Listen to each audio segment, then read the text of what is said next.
Baik, bismillahirrahmanirrahim. Assalamualaikum warahmatullahi wabarakatuh.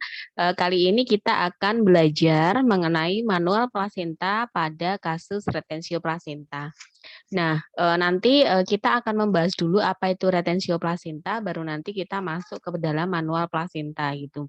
Karena seperti yang kita tahu itu bahwa persalinan yang normal itu bila dia itu bayi sudah lahir, kemudian segera disuntik oksitosin. Nah, biasanya kalau dia itu disuntik oksitosin yang pertama gitu, kemudian ditunggu bisa langsung plasenta itu ada tanda-tanda pelepasan plasenta, maka itu kita harus segera mengeluarkan plasenta tersebut gitu ya. Nah, bila di sini dalam 15 menit pertama itu tidak terjadi tanda-tanda pelepasan plasenta, maka kita harus menambahkan nih 15 menit yang kedua itu untuk oksitosin masuk gitu ya. Kemudian setelah itu kita tunggu lagi gitu maksimal sampai dengan 30 menit. Nah, bila sampai dengan 30 menit ini si plasenta ini kok dia belum keluar, belum ada tanda-tanda keluar, maka kita harus sesegera mungkin melakukan manual plasenta. Tapi dengan syarat itu harus ada tanda-tanda pelepasan plasenta seperti perdarahan gitu. Itu baru kita melakukan manual plasenta. Kalau semisalnya sama sekali tidak ada tanda-tanda adanya pelepasan plasenta gitu, contohnya adalah terjadi perdarahan gitu. Kemudian kita melakukan manual plasenta, nanti ditakutkannya akan terjadi perforasi pada uterus atau pada rahim gitu. Nah, seharusnya kalau terjadi hal-hal tersebut gitu, maka kita harus melakukan rujukan langsung gitu, karena itu memang harus dilakukan histerektomi gitu untuk memang mengeluarkan plasenta gitu, harus dilakukan histerektomi. Nah, maka dari itu untuk kasus-kasus manual plasenta ini yang harus kita bold, yang harus kita underlying itu adalah apabila terjadi tanda-tanda pelepasan plasenta setidaknya ada perdarahan gitu. Kita harus melakukan manual plasenta. Itu ya. Sedikit pengantar dan review gitu. Kemudian kita masuk pada topiknya. Nah, ini definisinya tadi ya. Jadi retensio plasenta itu adalah tertahannya plasenta atau belum lahirnya plasenta hingga atau melebihi waktu 30 menit setelah bayi itu lahir. Nah, plasenta tersebut harus segera dikeluarkan karena dapat menimbulkan bahaya perdarahan dan dapat menyebabkan infeksi karena memang pada tubuh kita itu dibacanya plasenta tersebut itu adalah benda asing yang harus kita keluarkan dari tubuh gitu. Terus dalam prakteknya bidan mempunyai kewenangan dan kompetensi untuk melakukan prosedur manual plasenta gitu pada kondisi memang kegawat daruratan yang memang harus dikeluarkan gitu. Bidan berwenang melakukan tindakan plasental manual atau manual plasenta bila terdapat tanda-tanda perdarahan. Ingat, bila terdapat tanda-tanda perdarahan gitu.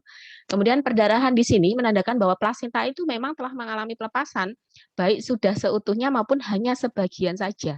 Yang berarti menggambarkan ini di sini terjadi suatu kondisi retensio plasenta gitu. Dan ini bukan karena uh, plasenta increta atau plasenta perkreta gitu, dan mungkin juga karena bisa jadi ini adalah plasenta adhesiva gitu. Nah, nanti akan kita bahas apa itu plasenta increta, apa itu plasenta perkreta, apa itu plasenta adhesiva, itu nanti akan kita bahas di slide-slide selanjutnya gitu ya. Kemudian bila setelah 30 menit plasenta itu tidak lepas dan tidak ada perdarahan, bidan harus segera merujuknya ke fasilitas kesehatan yang lebih lengkap. Nah, etiologinya ini di sini plasenta itu memang sukar untuk dilepas dengan pertolongan aktif skala 3. Bisa disebabkan oleh adesi yang kuat antara plasenta dan uterus. Karena mungkin adanya perlekatan plasenta atau mungkin adanya kontraksi uterus yang sebenarnya si plasenta ini sudah keluar, cuman sudah lepas, cuman karena memang kontraksinya itu dia kurang kuat sehingga plasenta itu tetap bertahan di dalam rahim gitu, atau bisa jadi sebenarnya plasenta ini untuk insersinya itu dia normal, cuman karena memang kontraksinya dia itu kurang sehingga plasenta hanya terlepas sebagian gitu. Itu bisa jadi terjadi pada kasus-kasus retensio plasenta gitu ya. Nah, faktor predisposisinya ini karena apa? Yang pertama adalah grand multipara atau memang ibu-ibu yang sudah melahirkan lebih dari 5 kali gitu. Kemudian kehamilan ganda sehingga memerlukan implantasi plasenta yang agak luas gitu. Terus kasus infertilitas karena lapisan endometriumnya itu tipis. Kemudian plasenta previa karena di bagian isthmus uterus, kemudian pembuluh darah sedikit sehingga perlu masuk jauh ke dalam gitu. Jadi tadi tuh plasenta previa yang dia bisa nembus tidak hanya dia itu tertanam di dalam endometrium, tapi dia bisa sampai mungkin miometrium atau bisa sampai mungkin ke perimetrium gitu. Atau desi 2 kapsula gitu. Itu. Terus kemudian karena memang adanya bekas operasi pada uterus. Nah, ini semua merupakan faktor-faktor predisposisi. Ini gambarnya mungkin agak sedikit buram gitu ya, tapi nanti ada lagi gambar-gambar yang sangat jelas gitu. Dan ini saya ingin menerangkan dulu, ingin mereview kembali gitu, lapisan-lapisan apa saja sih yang ada di dinding rahim agar kalian semua tidak lupa gitu ya. Jadi dinding rahim uterus ini dia terdiri dari 3 lapisan gitu. Ini lapisan paling luar itu adalah perimetrium. Lapisan perimetrium yang meliputi dinding uterus bagian luar. Nah ini adalah bagian terluar dari dinding rahim. Kemudian yang kedua itu adalah miometrium atau lapisan otot gitu. Nah ini adalah lapisan yang paling tebal itu. Kemudian endometrium ini selaput lendir merupakan lapisan bagian dalam dari korpus uteri yang membatasi kafum uteri.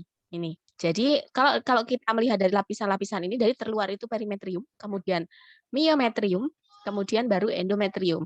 Nah, kalau misalnya ada pertanyaan sebutkan lapisan uterus dari dalam bagian dalam ke bagian luar. Berarti kalian harus menyebutkan dulu endometriumnya dulu nih. Oh, lapisan paling dalam itu endometrium, kemudian lapisan yang di tengah-tengah dan yang paling tebal itu adalah miometrium. Kemudian lapisan terluar itu adalah perimetrium. Ini sedikit saya mereview dari perkuliahan yang sudah kita jalani sebelumnya gitu ya, pada anatomi mungkin sudah ada, kemudian di biologi reproduksi itu juga sudah ada. Itu yang ini kita pelajari tentang sistem reproduksi perempuan gitu ya. Oke, lanjut. Nah, ini yang lebih jelas gitu ya. Jadi ini miometrium itu bagian yang tertebal nih, miometrium. Ini perimetrium. Ini dia lapisan terluar. Jadi perimetrium, miometrium itu lapisan otot tertebal dan di sini adalah selaputnya, ini selaput atau pembatas antara kafum uteri, ini tadi endometriumnya gitu. Nah, ini penampang ini fundus yang biasanya nanti kita akan lakukan bila kita lakukan penekanan bila terjadi kondisi atonia uteri gitu. Terus kemudian ini uterusnya di sini, ini miometriumnya, ini endometriumnya, ini perimetriumnya, ini internal os, cervixnya, external os, ovari, vagina, ini introitusnya. Bavalopi, ini review sedikit gitu ya. Jadi tadi saya ulang lagi bahwa lapisan yang paling dalam itu adalah endometrium, kemudian lapisan tengah itu yang paling tebal itu adalah miometrium atau lapisan ototnya, kemudian yang paling luar itu adalah perimetrium. Nah, ini adalah bentuk-bentuk insersi dari plasenta yang normal gitu. Nah, ini kalau normal plasenta itu dia terletaknya nih hampir di fundus seperti ini gitu. Nah, kalau misalnya dia kondisinya hamil gitu ya, hamil masih muda gitu ya, terus kemudian kok letaknya dia agak previa, agak letak plasentanya di sini. Nanti seiring pertumbuhan seiring dengan waktu, seiring dengan banyaknya umur kehamilan gitu, besarnya janin, dia akan terdorong dan naik ke atas kalau dia yang normal gitu. Sehingga posisinya akan berbentuk seperti ini dan dia tertanamnya itu tidak melebihi dari miometrium ini. Tidak melebihi dari miometrium ini. Dia di sini. Nah, ini adalah contoh plasenta akreta gitu. Plasenta akreta di sini ini tertanamnya dia bisa sampai ke miometrium nih. Nih, seperti ini. Nah, ini. Nah, ini insersi normal, kalau ini adalah insersi akreta. Ini insersi inkreta nih sampai sini nih, sampai dengan batas luar miometrium gitu. Kalau akreta itu dia masih di tengah-tengah sini ya, di desi 2 basalis gitu. Ini. Tapi kalau ini dia sudah sampai dengan ke menembus miometrium atau otot rahim. Nah, ini plasenta perkereta. Dia sampai ke peritonium. Ini. Nah, kalau kondisi-kondisi seperti ini perikreta, terus kemudian inkreta, kemudian ini yang inkreta perkreta ini kita takut gitu ya kalau misalnya memang melakukan manual plasenta gitu, karena bisa jadi nanti akan terjadi perforasi gitu. Ini apalagi nih yang plasenta perkreta ini kalau dilakukan manual plasenta dia akan terjadi perforasi uterus gitu. Jadi kalau misalnya kasusnya pada plasenta perkreta seperti ini ya kita harus melakukan rujukan. Artinya dia tidak ada tanda-tanda pelepasan plasenta seperti perdarahan walaupun kita sudah memasukkan oksitosin uterotonika yang kedua setelah 15 menit pertama. Gitu. Itu karena kalau misalnya memang kita lakukan manual plasenta nanti terjadi perforasi lubang di sini. Ternyata sehingga harus dilakukan histerektomi oleh dokter spesialis kandungan gitu. Ini pun juga. Oke, lanjut. Nah, ini klasifikasinya. Ini plasenta akreta itu tadi bila implantasinya dia menembus desi2, basalis dan nitabaj layer. Tadi sudah saya terangkan gitu akreta. Kemudian kalau dia itu yang plasenta inkreta, dia itu menembus sampai dengan myometrium. Kalau dia itu plasenta perkreta, dia itu bisa masuk ke fili chorionis sampai menembus perimetrium. Ini. Nah, ini loh. Nah, kalau di sini tuh mengerikan sampai dengan desi2 basalis sampai dengan nitabaj. Kemudian kalau yang plasenta inkreta ini sampai menembus ke myometrium. Itu kemudian plasenta perkreta itu bila fili chorionis sampai menembus ke perimetrium. Perkreta. Nah, perkreta berarti bisa kalau kalian ingin mengidentifikasi menghafal ini akreta ini plasenta perkreta artinya bisa jadi dia fili chorionisnya ini dia bisa tertanam sampai dengan perimetrium gitu. Terus plasenta inkreta dia ini tertanam sampai dengan ke myometrium. Kemudian plasenta akreta dia tertanam itu menembus desi2 basalis atau batasan tadi antara endometrium dengan myometrium itu kan ada batasannya gitu ya. Kavum-uteri tadi. Oke, kita lanjut. Nah, nih. Ini gambarnya nih tadi. Jadi di mana sih letak desi2 basalis nih? Desi2 basalis nih. Nih. Desi2 basalis, ini desi2 peritalis, ini desi2 kapsul laris. Ini di sini nih. Ini plasenta. Ini di sini nih cairan amnion. Nih. Atau seperti ini nih gambarnya nih. Nih. Ini desi2-nya tuh di sini, desi2. Desi2, ini plasentanya. Ini janinnya. Sini itu adalah amnionnya, ini desi2. Di sini itu ya. Ingat, jadi kalau plasenta akreta dia itu menembusnya itu sampai dengan desi2 basalis gitu. Terus kalau dia yang plasenta inkreta, dia itu tertanamnya sampai menembus ke myometrium. Kalau dia itu yang perkreta, tertanamnya sampai dengan menembus ke perimetrium. Nih. Ini contoh-contohnya, ini contoh-contoh yang besar. Ini normal pregnancy gitu. Jadi dia hanya di endometrium saja gitu. Lapisan endometrium dia tertanam seperti ini. Nah, ini janinnya masih kecil. Semakin dia besar, maka janin ini akan membesar, kemudian plasenta letak rendah seperti ini gitu ya. Ini masih umur kehamilan yang mungkin kecil gitu dari gambar ini. Gitu. Sehingga kalau misalnya dia semakin besar bayinya, kemudian dia akan terdorong gitu. Pada saat terdorong uterus akan semakin membesar, kemudian dia akan semakin terangkat dan adalah plasenta yang normal. Insersi plasenta yang normal ini. Ini plasenta akreta. Nah, ini when the placenta attached to deeply into the uterine wall. Itu artinya ketika plasenta ini dia tertanam sampai dengan ke dalam dinding uterus gitu. Ini tadi yang desi2 basalis itu tadi. Ini akreta. Ini masih bisa kita lakukan manual plasenta gitu bila sudah ada tanda-tanda pelepasan plasenta gitu ya, perdarahan gitu. Terus kemudian ini plasenta inkreta gitu. When the placenta attached into the uterine muscle. Dia bisa menembus sampai ke myometrium. Ini myometriumnya di sini nih. Nih. Inkreta gitu ya, sampai tertanam atau terinsersi filinya itu sampai dengan ke otot atau myometrium, otot rahim. Kemudian plasenta perkreta. When the placenta goes completely through the uterine wall, sometimes in finding nearby organ like the bladder. Ini tadi. Kadang-kadang dia sampai dengan ke organ yang dekat dengan bladder gitu. Ini melewati dinding uterus, kadang-kadang sampai dengan dia menembus organ seperti bladder gitu. Jadi tadi yang dia bisa menembus sampai dengan ke perimetrium. Selanjutnya, nah ini. Nah, itu tadi kita menerangkan tentang plasenta akreta, inkreta, kemudian perkreta. Nah, di sini kita akan menerangkan tentang tadi plasenta yang sudah saya sebutkan tadi, plasenta adesif atau plasenta incarcerata. Nah, plasenta itu sudah lepas, akan tetapi belum dilahirkan. Dapat terjadi perdarahan yang merupakan indikasi untuk mengeluarkannya, seperti kasus seperti ini. Plasenta adesif. Plasenta adesif itu artinya kontraksi uterus itu dia kurang kuat untuk melepaskan plasenta. Jadi dia itu apa namanya, Dek, plasenta itu dia kurang kuat. Jadi plasenta itu normal, insersinya normal, tertanamnya itu dia normal, tidak terlalu dipeli gitu, cuman di sini kontraksi dia yang kurang kuat sehingga plasenta itu yang dia sudah terlepas sedikit, itu dia karena tidak kuat sehingga dia tidak terlepas gitu. Dia hanya seperti ini kontraksinya gitu sehingga dia tidak terlepas gitu. Nah, untuk itu kalau semisalnya sudah ada tanda-tanda pelepasan plasenta sudah ditunggu sekitar 30 menit, tapi kok plasenta belum keluar, maka kita langsung melakukan manual plasenta. Posisi tangan obstetrik gitu. Gitu. Terus kalau plasenta incarcerata itu artinya tertahannya plasenta di cavum uteri yang disebabkan oleh konstriksi ostium uteri.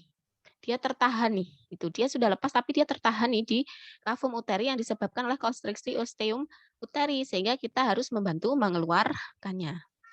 Nah, oke, kita masuk ke manual plasenta. Jadi kalau semisalnya kita ditanya, oh bila terjadi retensio plasenta maka kita harus melakukan apa? Melakukan manual plasenta. Manual plasenta itu adalah nama perasatnya untuk mengeluarkan plasenta dengan menggunakan tangan kita. Tangan kita harus masuk ke dalam rahim untuk menemukan bagian mana plasenta yang sudah terlepas, kemudian kita apa namanya? Kita ambil dengan menggunakan ini buku-buku tangan ini secara lembut gitu dan secara hati-hati sekali gitu. Gitu. Jadi manual plasenta adalah prosedur pelepasan plasenta dari tempat implantasinya pada dinding uterus dan mengeluarkannya dari cavum uteri secara manual, yaitu dengan melakukan tindakan invasi dan manipulasi tangan penolong persalinan yang dimasukkan langsung ke cavum uteri. Ini tadi. Jadi tangan penolong itu harus dimasukkan dengan posisi obstetrik. Ini tangan posisi obstetrik itu seperti ini, terus tali pusat ditaruh di atasnya ini, kemudian kita susuri ini. Kita susuri sampai dengan masuk ke dalam uterus, kita cari nih pelepasan plasentanya terlebih dahulu. Kalau sudah kita ketemukan pelepasan plasentanya, baru kemudian kita sisir menggunakan buku-buku tangan ini secara lembut gitu. Kemudian pada umumnya ditunggu sampai 30 menit dalam lahirnya plasenta secara spontan atau dengan tekanan ringan pada fundus uteri yang berkontraksi. Kita tetap melakukan PTT. Gitu. Kemudian bila setelah 30 menit plasenta belum lepas sehingga belum dapat dilahirkan, atau jika dalam waktu menunggu terjadi perdarahan yang banyak, plasenta sebaiknya dikeluarkan dengan segera. Apalagi dengan ibu yang sebelumnya memang dia sudah ada riwayat perdarahan postpartum. Gitu. Kita harus hati-hati gitu untuk segera cepat-cepat mengeluarkan plasenta. Kemudian manual plasenta merupakan tindakan pelepasan plasenta untuk melahirkan retensio plasenta. Oke, lanjut. Indikasinya nih, indikasi kita adalah melakukan manual plasenta itu yang pertama, terdapat riwayat perdarahan postpartum melebihi 400 cc, kemudian pada pertolongan persalinan dengan narkosa dan plasenta belum lahir setelah menunggu selama setengah jam dan ada tanda-tanda pelepasan plasenta berupa perdarahan. Nah nih, ini posisi tangan saat manual plasenta ya. Nah ini kita masukkan dulu secara obstetrik seperti ini. Obstetrik, nah itu kemudian ini ditaruh di atas tangan kita dalam posisi supinasi, tangan kita supinasi, kemudian ini apa namanya ditaruh di atasnya gini, semisal ini adalah apa namanya tali pusatnya ditaruh di atasnya, kemudian kita susuri gini. Nah, kemudian setelah masuk, ini kita susuri bagian yang terlepas. Nih, bagian plasenta mana dulu yang terlepas. Setelah itu kita susuri seperti ini, disisir seperti ini, itu hingga semuanya terlepas dan dikeluarkan. Ingat pada saat menyisir seperti ini tangan kita ini di atas ini ya di fundus gitu. Gini, sambil mau ini segini. Posisinya seperti ini itu adalah menahan. Menahan gitu ya. Menahan seperti ini. Ini menahan agar apa? kita secara lembut melakukannya agar tidak terjadi perforasi gitu dinding uterus pada saat kita melakukan manual plasenta, melepaskan plasenta gitu. Terus kemudian lanjut. Nah ini tadi sorry ini posisi ini tuh contohnya ini kalau kita penampang dilihat dari depan gitu, ini tali pusat ditaruh di atas tangan kita ini posisinya adalah supinasi itu secara obstetrik gitu kita masukkan, kemudian baru kita cari yang terlepas, baru ini kita sisir. Nah, kalau semisalnya itu plasenta sudah dirasa lepas semua, maka untuk mengeluarkannya itu kita harus melakukan dorsokranial. Jadi tadi dari seperti ini posisinya kita jadi seperti ini. Ini fundus ini kita ginikan secara dorsokranial. Itu agar apa? Agar apa? Agar misalnya ini keluar itu rahimnya tidak ikut keluar gitu deh. Jadi lahir plasenta dengan tangan kiri berada pada suprafisis. Tangan kiri melakukan dorsokranial untuk menahan uterus itu tadi sambil tangan kanan kita mengeluarkan plasenta yang sudah kita sisir tadi gitu. Nah, ini referensi yang saya gunakan di antaranya dan terima kasih. Jadi untuk perkuliahan pada siang hari ini kita cukupkan. Nanti kalau misalnya masih kurang jelas bisa kita berdiskusi di e-link gitu ya. Terima kasih. Billahi taufik walhidayah. Wassalamualaikum warahmatullahi wabarakatuh.